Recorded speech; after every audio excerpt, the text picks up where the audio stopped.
오늘은 시편 14편 보겠습니다.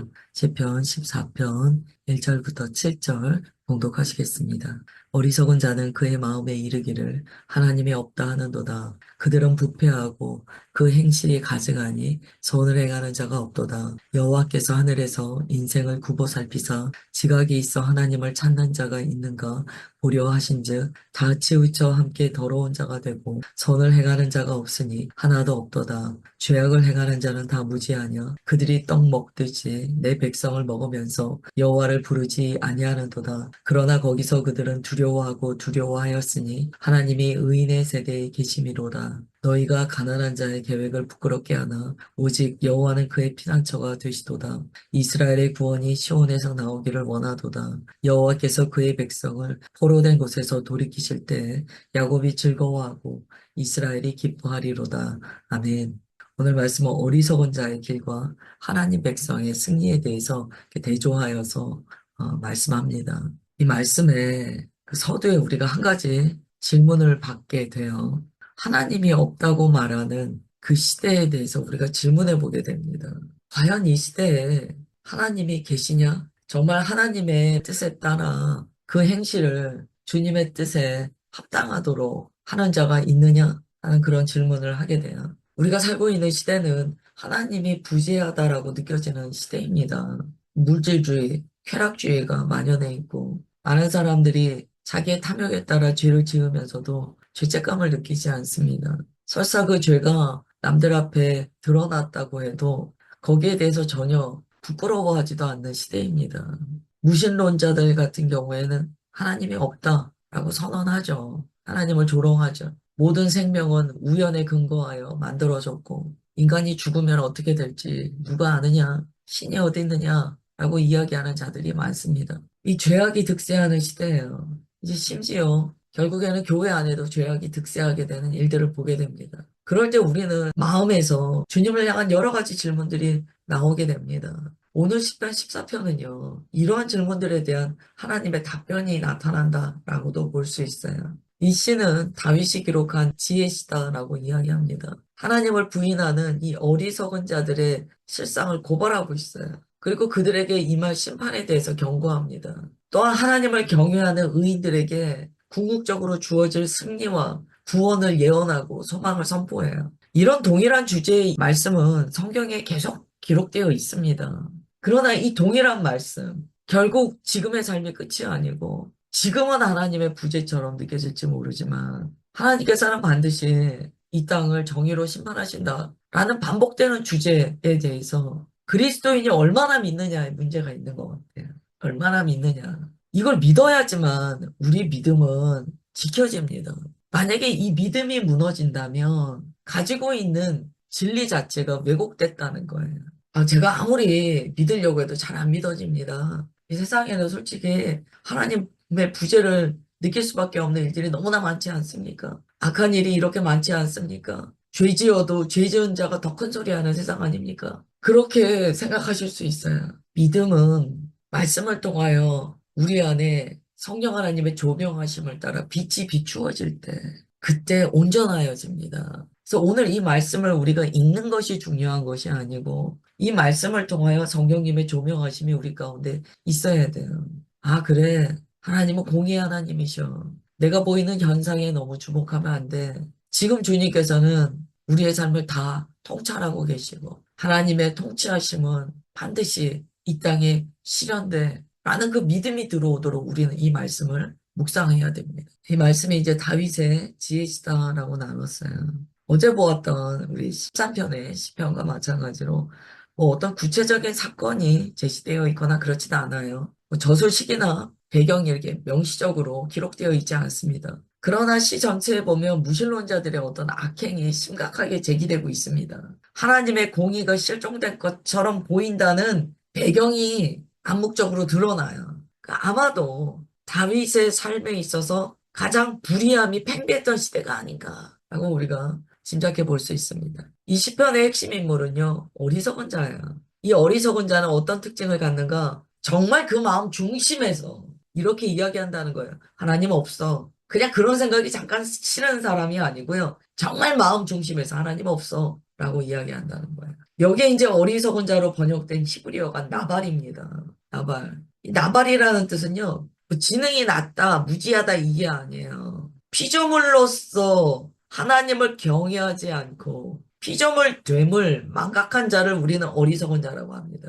사람이요, 하나님으로부터 지음받아 하나님의 통치 아래 있다는 것을 망각하고 교만할 때 그걸 나발이라고 해요. 어리석다는 거예요. 아무리 그리스도인이라고 이야기하지만 하나님의 통치 아래 온전히 순종되지 않은 사람은 나발입니다.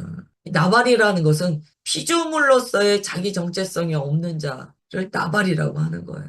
사실 이들이요, 하나님을 인식하지 못하는가 아니에요. 로마서에는 분명히 온 우주 만물 가운데 하나님이 하나님 되심을 알도록 할 수 있는 것들을 보이신다라고 가르쳐 줍니다. 안다는 거예요. 어떤 신이라는 존재에 대해서 인식한다는 거예요. 그러나 그들은요, 자신이 의도적으로 이것을 부인합니다. 그리고 하나님이 없는 것처럼 살아가요. 다르게 표현하면 자유의지로 하나님을 거절하는 거예요. 근데 이게 굉장히 심각한 포인트이에요. 그리스도인이 그리스도인이라고 이야기하는데 얼마나 많이 자유의지로 우리가 하나님의 통치하심을 거절하는지 몰라요. 항상 성경은 남 얘기라고 들으시면 안 돼요. 남의 얘기, 저거 남 얘기야. 아닌 거예요. 우리가 자유의지를 가지고 있어서 얼마나 선택적으로 하나님을 믿는지 몰라요. 어떤 영역에서는 하나님을 믿는 것처럼 보이지만 다른 영역에서는 그렇지 않습니다. 자기가 왕이 돼버리는 일들이 충분히 우리 가운데 있다는 거예요. 그래서 오늘 말씀을 통하여 우리가 그래도 마음에 딱 받아들여야 할 것은 하나님의 통치하심을 내가 자유의지로 거절한다면 나도 나발이다 라는 걸 우리는 사실은 마음에 새겨야 됩니다. 일관적으로 이 나발의 태도를 보이는 사람, 그러니까 아예 하나님을 없다라고 인생 전반에 걸쳐서 그렇게 주장하는 그걸 믿고 자유의지로 선택하는 그들은요, 완전히 부패해 있습니다. 이것을 우리가 다른 말로 인본주의적 세계관을 가지고 있다라고 이야기합니다. 내가 중심이 되는 거죠. 내 맘대로 사는 거예요. 이 14편은요, 이제 전반부와 후반부로 나눌 수 있어요. 전반부 1절부터 4절까지가 전반부입니다. 여기는 이제 어리석은 자들의 어떤 실상, 실태를 고발해요. 그리고 후반부는 그들에게 임할 심판과 최종적으로 주어질 승리에 대해서 이야기합니다. 2절과 3절에 보시면 하나님께서 하늘에서 인생을 굽어 살피신다는 거예요. 근데 지각이 있어 하나님을 찾는 자가 있는가라고 보려고 하시는데 다 치우쳐 더러운 자가 되고 선을 행하는 자가 없으니 하나도 없다라고 주님께서 말씀하세요. 여기에서 인생, 즉 아담의 후손들이죠. 하나님께서 인생들을 가만 살펴보시는데 전부 다 예외 없이 다 치우쳤다는 거예요. 다 교만하고 하나님의 피조물로서의 본분을 망각하지 않은 자가 없더라는 거예요. 본성적인 죄성이 다 그 사람을 더럽혀 놓은 것을 보셨다는 거예요. 의인은 없나니 하나도 없다라고 말씀하시는 거예요. 지금 말씀에서는요, 하나님께서 누가 지각이 있느냐, 누가 지혜로우냐, 누가 정말 피조물로서 내게 합당한 마음을 가지고 있는가 찾으셨다는 거예요. 굽어 살피셨다는 거예요. 하나님의 마음이 얼마나 고통스러우시겠습니까? 하나님의 생기를 넣으셔서 사랑하는 자녀라 아담을 지으시고 그를 에덴 동산에 두사 하나님과 교제하는 아름다운 존재로 창조하셨는데 보니까 전부 다 아담의 씨로서 더럽혀져 있는 것을 주님께서 보셨다는 거예요. 이걸 전적인 타락이라고 합니다. 선을 행할 능력이 전혀 없는 이 전적인 무능력함 가운데 있다는 거예요. 그 4절에 이렇게 이야기합니다. 죄악을 행하는 자 다 무지하냐? 그들이 떡 먹듯이 내 백성을 먹으며 여호와를 부르지 않는다. 라고 말씀해요. 이 시편 기자는요, 악을 행하는 자들이 하나님을 자유의지로 거절하고 하나님을 알지 못하는 무지한 자들, 나발이라고 이야기했어요. 근데 이들이 사는 삶의 행태를 보니까 하나님의 백성을 떡 먹듯이 먹는다는 거예요. 마음이 주님께서 말씀하신 그대로 부패해 있는 경우요. 누군가 하나님의 뜻대로 살고자 하면 견디질 못한다는 거예요. 그래서 그리스도인이 받는 핍박을 예수님께서 이상한 일 당하듯이 생각하지 말아라 하신 거예요. 그래서 인간이 가지고 있는 이 죄성이라는 것은 하나님의 뜻대로 살고자 하는 자를 발견할 때 견딜 수 없는 알러지 반응이 일어나기 시작합니다. 너무 보기 싫은 거예요. 자기만 하나님 믿어. 자기만 그렇게 의인이야. 왜 저렇게 잘난 척해? 그런 마음이 본능적으로 이 마음에서 올라온다는 거예요. 그래서 결국 죄책감 없이 자기 마음의 고통을 가져오는, 이 불쾌감을 가져오는 하나님 뜻대로 살고자 하는 자들을 괴롭히고 착취한다는 거예요. 저들을 떡 먹듯이 먹는다는 것은요, 이런 의미도 같습니다. 이제 우리말로 잡아먹는다 그러잖아요. 그런 의미뿐 아니라요. 떡 먹듯이 먹었다는 것은 그들로 배부르다는 거예요. 여기에는 아주 묘한 여러 가지 의미가 담길 수 있는데요. 그들의 어떠함을 이용하는 삶을 살기를 한다는 거예요. 그들로부터 어떤 유익은 취한다는 거예요. 저 사람 하나님의 사람이네. 유익은 취합니다. 그러나 말 그대로 괴롭히고 착취하기도 한다는 거예요. 이게 세상이 가지고 있는, 이게 나발의 특징입니다.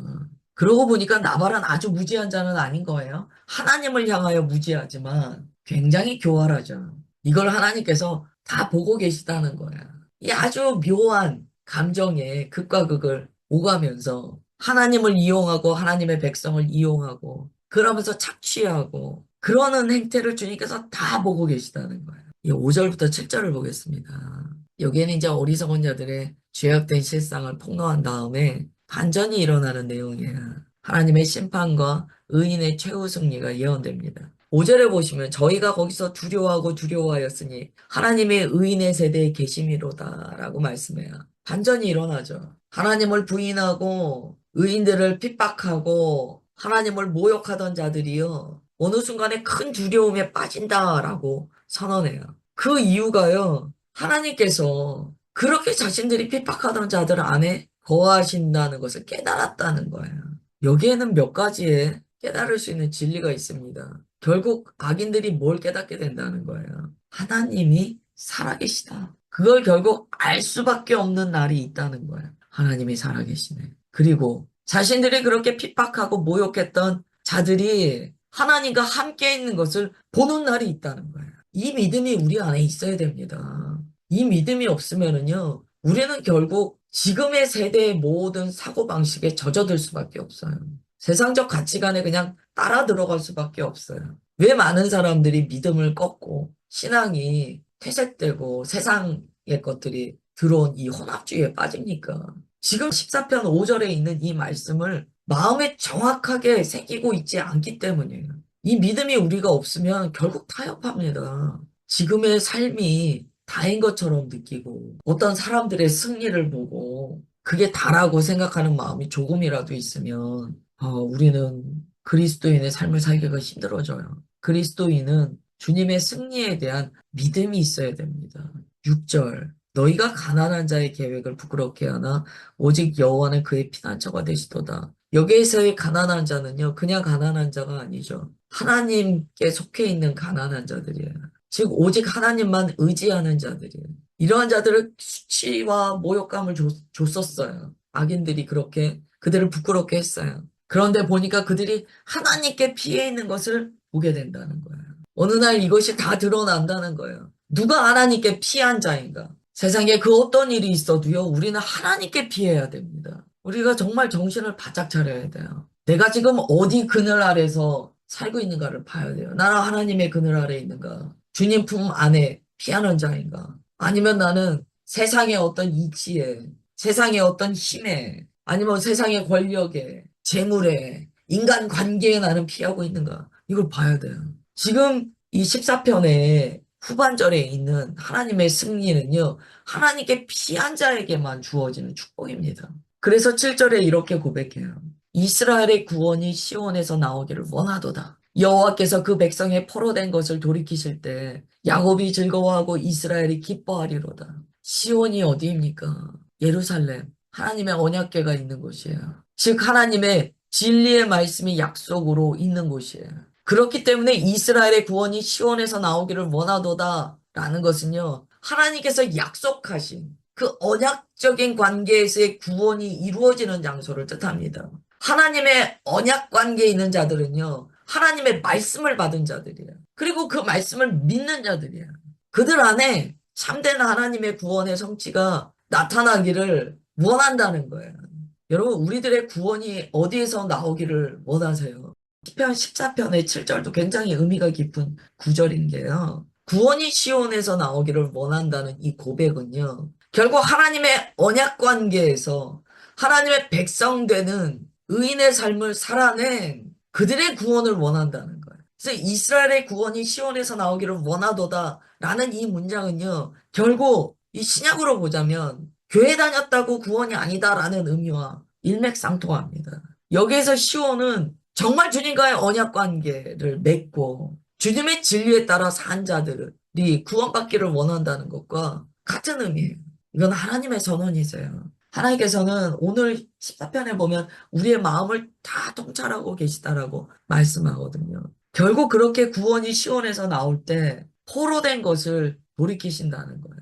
이 땅은 바벨론입니다. 여러분 혹시 뭐 아예 무슨 이 땅을 바벨론까지 표현해요. 살기 얼마나 좋은데요. 아니에요. 이 땅은요 결국 바벨론이에요.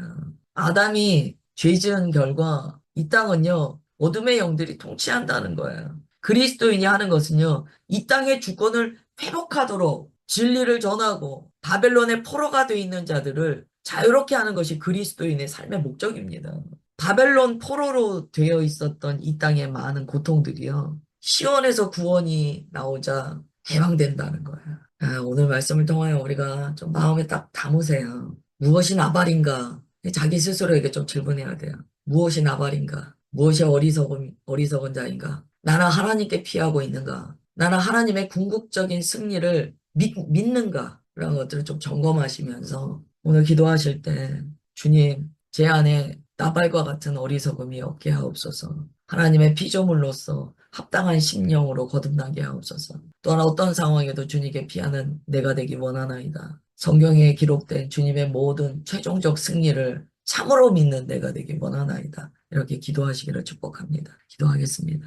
하나님 아버지 감사합니다. 절대적인 절망 가운데 있는 시편의 기자가 오늘 14편의 말씀을 통하여 하나님께서 주신 그 모든 말씀, 그 언약을 믿는다라고 고백합니다. 그 말씀에 근거한 구원이 시온으로부터 나기를 갈망하며 선언합니다. 하나님 우리 가운데도 동일한 고백이 있다고 주님 앞에 고백합니다. 하나님 우리의 심령에도 주님의 언약의 백성으로서 주님의 말씀 따라 사는 자들에게 주시는 주님의 축복이 있는 것을 믿는다고 고백합니다. 오늘 주신 말씀 마음에 새기며 또한 말씀이 우리를 인도하시도록 우리의 주권을 포기하고 주님께 순복하는 우리가 되겠습니다. 이 한날의 삶 가운데 주님 보호하여 주시고 주님의 능력으로 우리를 지켜주옵소서. 주님의 사랑으로 덮으사 은혜 위에 은혜를 더하여 주옵소서. 그렇게 역사하여 주심을 믿사오며 사랑하는 주 예수 그리스도의 이름으로 기도드리옵나이다. 아멘.